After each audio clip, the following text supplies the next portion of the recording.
I want to discuss with you this afternoon why you're going to fail to have a great career.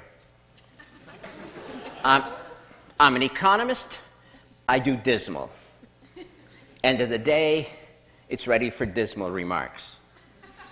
I only want to talk to those of you who want a great career. I know some of you have already decided you want a good career. You're going to fail too, because, goodness, you're all cheery about failing. Canadian group, undoubtedly. Those trying to have good careers are going to fail because really good jobs are now disappearing. There are great jobs and great careers, and then there are the high workload, high stress, blood-sucking, soul-destroying kinds of jobs, and practically nothing in between. So the people looking for good jobs are going to fail. I want to talk about those looking for great jobs, great careers, and why you're going to fail. First reason is that no matter how many times people tell you, if you want a great career, you have to pursue your passion, you have to pursue your dreams, you have to pursue the greatest fascination in your life. You hear it again and again, and then you decide not to do it. It doesn't matter how many times you download Stephen Jay's Stanford commencement address, you still look at it and decide not to do it. I'm not quite sure why you decide not to do it. You're too lazy to do it, it's too hard, you're afraid if you look for your passion and don't find it, you'll feel like you're an idiot. So then you make excuses about why you're not going to look for your passion. And they are excuses, ladies and gentlemen. We're going to go through a whole long list. Your creativity and thinking of excuses not to do what you really need to do if you want to have a great career. So for example, one of your great excuses is, well, great careers are really and truly, for most people, just a matter of luck. So I'm going to stand around, I'm going to try to be lucky, and if I'm lucky, I'll have a great career. If not, I'll have a good career. But a good career is an impossibility, so that's not going to work. Then your other excuse is, yes, there are special people who pursue their passions, but they are geniuses. They are Stephen Jay. I'm not a genius. When I was 5, I thought I was a genius, but my professors have beaten that idea out of my head long since. And now I know I am completely competent. Now you see, if this was 1950, being completely competent, that would have given you a great career. But guess what? This is almost 2012, and saying to the world, I am totally, completely competent, is damning yourself with the faintest of praise. And then, of course, another excuse. Well, I would do this, but, well, after all, I'm not weird. Everybody knows that people who pursue their passions are somewhat obsessive, a little strange.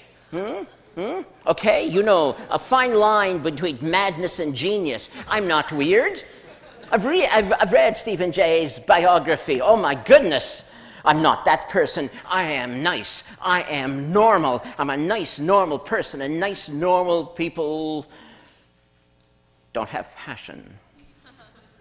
But I still want a great career. I'm not prepared to pursue my passion, so I know what I'm going to do, because I have a solution. I have a strategy. It's the one Mommy and Daddy told me about. Mommy and Daddy told me that if I worked hard, I'd have a good career. So if you work hard and have a good career, if you work really, really, really hard, you'll have a great career. Doesn't that, like, mathematically make sense? Not. But you've managed to talk yourself into that. You know what? Here's a little secret. You want to work really, really, really hard? You know what? You'll succeed. The world will give you the opportunity to work really, really, really, really hard. But are you so sure that that's going to give you a great career when all the evidence is to the contrary? So let's deal with those of you who are trying to find your passion. You actually understand that you really had better do it. Never mind the excuses. You're trying to find your passion, and you're so happy.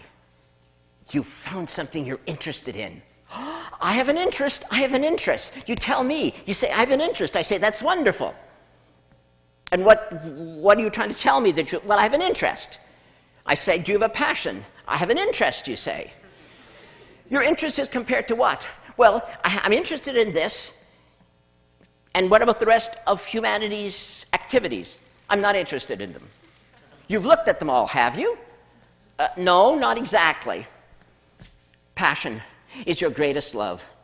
Passion is the thing that will help you create the highest expression of your talent. Passion, interest, it's not the same thing. Are you really going to go to your sweetie and say, marry me?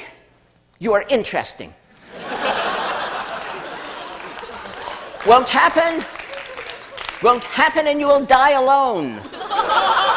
What you want is passion. It is beyond interest. You need 20 interests, and then one of them might be grab you, one of them might engage you more than anything else, and then you may have found your greatest love in comparison to all the other things that interest you. And that's what passion is. I have a friend proposed to his sweetie. He was an economically rational person. He said to his sweetie, let us marry. Let us merge our interests. Yes, he did. I love you truly, he said. I love you deeply. I love you more than any other woman I've ever encountered. I love you more than Mary, Jane, Susie, Penelope, Ingrid, Gertrude, Gretel. I was on a German exchange program then. I love you more than All right. She left the room halfway through his enumeration of his love for her. After he got over his surprise at being, turned down, he concluded he'd had a narrow escape from marrying an irrational person. Although he did make a note to himself that the next time he proposed, it was perhaps not necessary to enumerate all of the women he had auditioned for the part. But the point stands. You must look for alternatives so that you find your destiny. Or are you afraid of the word destiny? Does the word destiny scare you? That's what we're talking about. And if you don't find the highest expression of your talent, if you settle for interesting, what the hell ever that means, do you know what will happen at the end of your long life? Your friends and family will be gathered in the cemetery, and there, beside your grave site, will be a tombstone, and inscribed on that tombstone it will say, "Here lies a distinguished engineer who invented Velcro." But what that tombstone should have said in an alternative lifetime, what it should have said if it was your highest expression of talent, was, "Here lies the last Nobel laureate in physics, who formulated the grand unified field theory and demonstrated the practicality of warp drive." Velcro indeed. One was a great career. One was a missed opportunity. But then there are some of you, in spite of all these excuses, you will find your passion, and you'll still fail. You're going to fail because you're not going to do it, because you have invented a new excuse. Any excuse to fail to take action. And this excuse I've heard so many times. Yes, I would pursue a great career, but of value. Human relationships, more than accomplishment. I want to be a great friend. I want to be a great spouse. I want to be a great parent, and I will not sacrifice them on the altar of great accomplishment.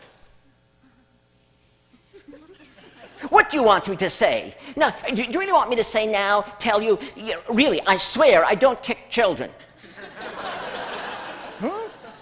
Look at the worldview you've given yourself. You're a hero no matter what.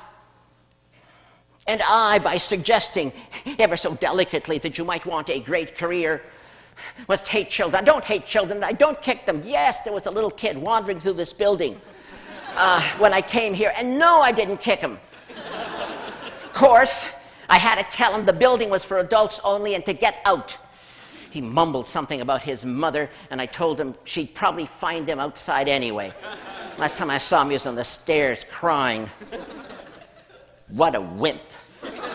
Well, but what do you mean? That's what you expect me to say. Do you really think it's appropriate that you should actually take children and use them as a shield? You know what will happen someday, you ideal parent, you. The kid will come to you someday and say, I know what I want to be. I know what I'm going to do with my life. You were so happy. It's the conversation a parent wants to hear because your kid's good in math and you know you're going to like what comes next. Says your kid, I have decided I want to be a magician. I want to perform magic tricks on the stage. And what do you say? You say, that's risky, kid. Might fail, kid. Don't make a lot of money at that, kid. You know, I don't know, kid. You should think about that again, kid. You're so good at math, why don't you? And that kid interrupts you and says, but it is my dream. It is my dream to do this. And what are you going to say? You know what you're going to say? Look, kid, I had a dream once too, but. So how are you going to finish the sentence with your but? But. I had a dream too once, kid, but I was afraid to pursue it. Or are you going to tell him this? I had a dream once, kid, but then you were born.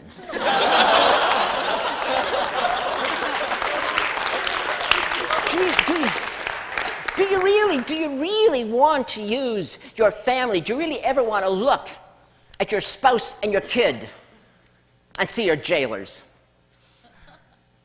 There was something you could have said to your kid when he or she said, I have a dream. You could have said, looked the kid in the face and said, go for it, kid. Just like I did.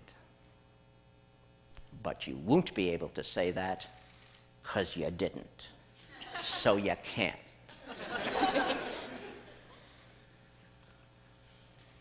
And so the sins of the parents are visited on the poor children. Why would you seek refuge in human relationships as your excuse not to find and pursue your passion? You know why.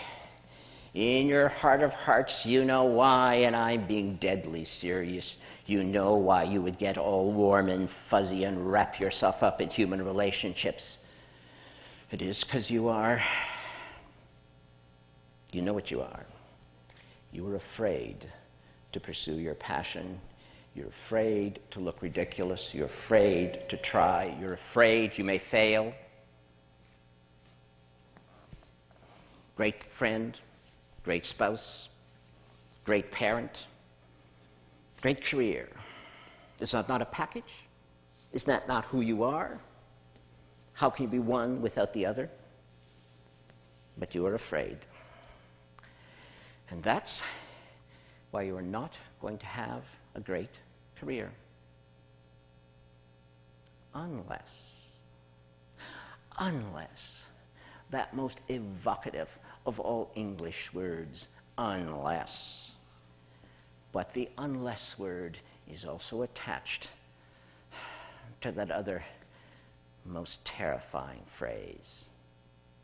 If only I had, if only I had, if you ever have that thought ricocheting in your brain, it will hurt a lot. So those are the many reasons why you're going to fail to have a great career. Unless